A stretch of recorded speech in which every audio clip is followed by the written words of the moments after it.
Muy buenos días, niños y niñas. En la unidad número 8, el trabajo en ciencias sociales, leeremos el siguiente texto.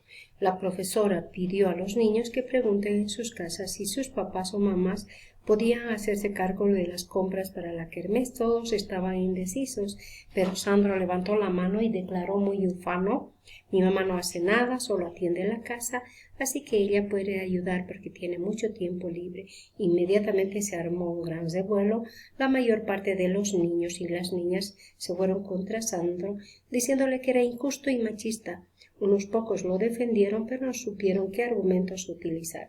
Finalmente, la profesora detuvo las discusiones y se reflexionó al curso, diciendo: las personas que trabajan en la casa, como algunas mamás, realizan una tarea muy importante.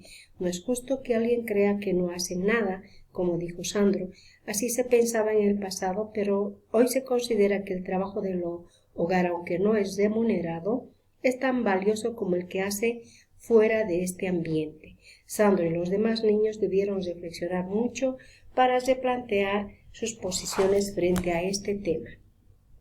Observemos en relación al trabajo las necesidades básicas y el trabajo. Para vivir y sobrevivir, las personas necesitan satisfacer necesidades básicas como alimentarse, asearse, dormir, etc. Y para lograrlo necesitan diversos bienes: comida, ropa, muebles, etc., servicios, agua, electricidad. Desde el principio de la historia, los seres humanos han obtenido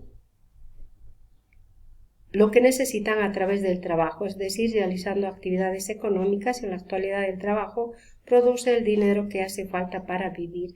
Las personas trabajan en actividades productivas, agricultura, industria, etc., o brindan servicios bancarios, de educación, salud, etc. Pero no todos los miembros de una familia reciben una paga por las tareas que realizan. Es el caso, por ejemplo, de los niños y los ancianos que ayudan en el hogar. ¿Qué se precisa para vivir? Las necesidades básicas de la familia son alimentación, vivienda, servicios, educación, salud, transporte. ¿Cómo ahorran las familias? Los pagos que reciben los padres y otros miembros de la familia por su trabajo constituyen la base del ingreso familiar. Los gastos, en cambio, son los desembolsos que la familia hace para adquirir los bienes y pagar los servicios que precisan para sobrevivir. Igualmente, las familias deben tener más ingresos que gastos, quedando un saldo, aunque sea pequeño, para ahorrar. Así, el ahorro es la diferencia entre ingresos y gastos. Pero existen familias en las que esa diferencia no existe, ya sea porque los ingresos son muy bajos o porque se realizan mayores gastos de lo que es posible enfrentar.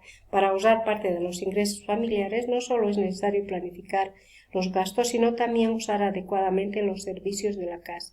Asimismo, es preciso evitar el consumismo, una conducta que nos impulsa a comprar cosas que en realidad no necesitamos. El ahorro es un elemento de gran importancia en la economía familiar porque permite planificar y enfrentar los gastos que se harán en el futuro. Escribimos las necesidades o a qué necesidad básica se refiere cada dibujo. Tenemos transporte, alimentación, educación, salud, servicios, vivienda. Responsabilidad: reflexionamos y respondemos en parejas. Hemos comprendido qué es el consumismo y cómo podemos evitarlo. Conversamos que el consumismo es comprar sin control y más aquello que no necesitamos. Vamos a ocupación y trabajo. Ocupación, oficio y trabajo. Todas las personas tienen una ocupación, puesto que es importante estar ocupadas en una labor para que la comunidad funcione y se desarrolle. Entre las personas que reciben una remuneración o pago por su trabajo existen dos categorías: oficio y profesiones. Los oficios: las personas que ejercen oficios se ganan la vida realizando tareas manuales que se aprenden en la práctica directa. Hay muchos oficios en la agricultura, ganadería, explotación forestal, la construcción, la minería, el comercio, etc. En las profesiones, otros trabajadores ejercen una profesión o oficio por el cual han estudiado en una escuela superior o una universidad. Se dice que son profesionales, algunos de ellos son médicos, agrónomos, periodistas, profesores, ingenieros veterinarios y otros. El trabajo remunerado.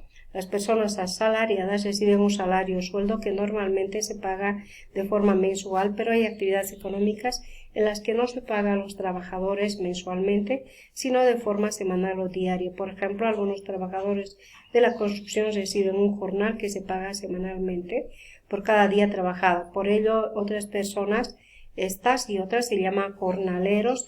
También hay trabajadores que están a contrato y otros por producto. Cuando el trabajo no es pagado, como viste en la página inicial de esta unidad, es común que las personas que ejercen labores del hogar no se las pagan y piensan que no trabajan. Eso no es cierto, pues a menudo estas tareas son más pesadas que las que se desempeñan en una oficina, en una fábrica o en una tienda. La diferencia es que estas personas no reciben remuneración por su trabajo.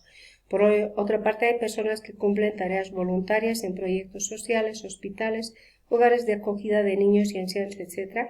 También se ofrecen para colaborar en campañas de vacunación y de ayuda humanitaria en los censos, etc. La parte de estas labores no es remunerada.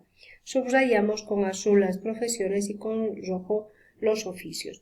Tenemos los oficios con rojo y con azul las profesiones.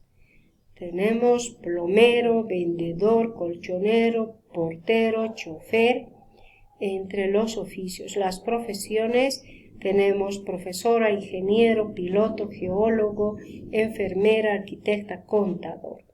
Pasamos a la siguiente página y observamos trabajo formal y el trabajo informal. El trabajo formal, todos estos trabajadores deberían desarrollarse dentro de los límites impuestos por las leyes. El trabajo formal es aquel que realiza para el Estado o con empresas legalmente establecidas. Están inscritas en registros especiales y pagan impuestos. El pago de impuestos permite la provisión de servicios públicos como el agua potable, carreteras, redes, etc., y también perciben el pago de rentas. También tienen ventajas como de seguro de salud, jubilación, antigüedad, etc. En el trabajo informal, muchas personas no pueden conseguir trabajo del sector formal. Se concentran principalmente en actividades agropecuarias, agricultura, ganadería, extractivas y comerciales. También dan servicios personales. Los trabajadores del sector informal no gozan de las ventajas descritas más arriba. Normalmente no firman contratos de trabajo, tienen riesgo a perder su empleo y estos no pagan impuestos. Las empresas de la informalidad tienen un carácter inicialmente familiar, es decir, aquellas que trabajan todos o la mayoría de los miembros de familia. En estos otros casos cuentan con pocos empleados e incluso pueden constituir las empresas llamadas unipersonales conformadas por una sola persona. Las empresas informales producen alimentos, comercializan artículos, ofrecen servicios personales. A menudo aquellas se dedican al comercio y venden productos de contrabando.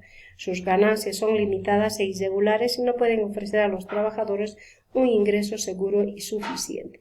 Tenemos una imagen acá. La venta de artículos de contrabando se desarrolla principalmente en ferias y mercados callejeros. Seguimos el ejemplo y completamos el cuadro citando 3 ejemplos de cada columna: pescador, minero, dulcera, jardinero. Respuestas libres. Bienestar común. Respondemos en pareja. ¿Por qué es importante que las personas paguen sus impuestos al Estado? Porque el Estado se beneficia para el beneficio de la comunidad, otorgando escuelas, educación, salud, muchos beneficios de pago de servicios como la luz, electricidad y agua. Tenemos en las siguientes páginas derechos de los trabajadores, el salario mínimo.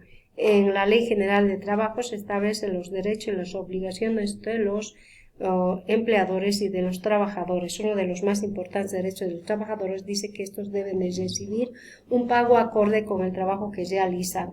Normalmente el Estado determina cuál es el salario mínimo, una suma de dinero suficiente para que cualquier familia cubra sus necesidades básicas. Idealmente esta cantidad debería ajustarse según el alza de los precios de los alimentos, los alquileres, el transporte, etc., pero muchas veces los trabajadores tienen que reclamar este ajuste al Estado. La jornada laboral y el espacio de trabajo. En el pasado la gente trabajaba incluso más de 18 horas. Hoy día se logró conquistar la jornada laboral de 8 horas y este Día del Trabajo se realiza un 1 de mayo como el Día del Trabajador en homenaje a quienes sacrificaron sus vidas por conseguir este derecho. La atención en salud. Los trabajadores deben estar asegurados contra los accidentes que puedan surgir al realizar sus labores. Si esto llegara a ocurrir, podrían atenderse en las instituciones del Sistema Nacional de Salud. Las mujeres embarazadas tienen derecho a no trabajar por 3 meses para atender a su bebé. También reciben un subsidio de embarazo y lactancia que consta de varios productos que complementan su dieta y la del bebé. La jubilación. Pueden jubilarse las personas en cuanto cumplen cierta edad, entre 58 años los varones y 55 las mujeres. Entonces dejan de trabajar y reciben una renta. También reciben una renta aquellas personas que por cualquier razón quedaron incapacitadas para trabajar. Justicia. Nos reunimos en grupos y averiguamos por qué se celebra el 1 de mayo. Redactamos un breve informe y lo ilustramos con fotografías o dibujos para exponerlo frente al curso. Luego de las exposiciones comentamos entre todos cuál es la importancia de esta celebración. En las líneas explicamos cuál es la diferencia entre la vida de los adultos mayores que se ven en los dos dibujos. Tenemos acá a un adulto mayor realizando un trabajo cuando debería estar disfrutando de otras actividades. Se lo ve descansado. En cambio, en esta imagen el abuelo disfruta de la relación con los que parecen ser sus nietos al aire libre y se le ve satisfecho. Hasta la próxima clase, niños. Muchas gracias por prestar atención a la clase de Ciencias Sociales, el trabajo.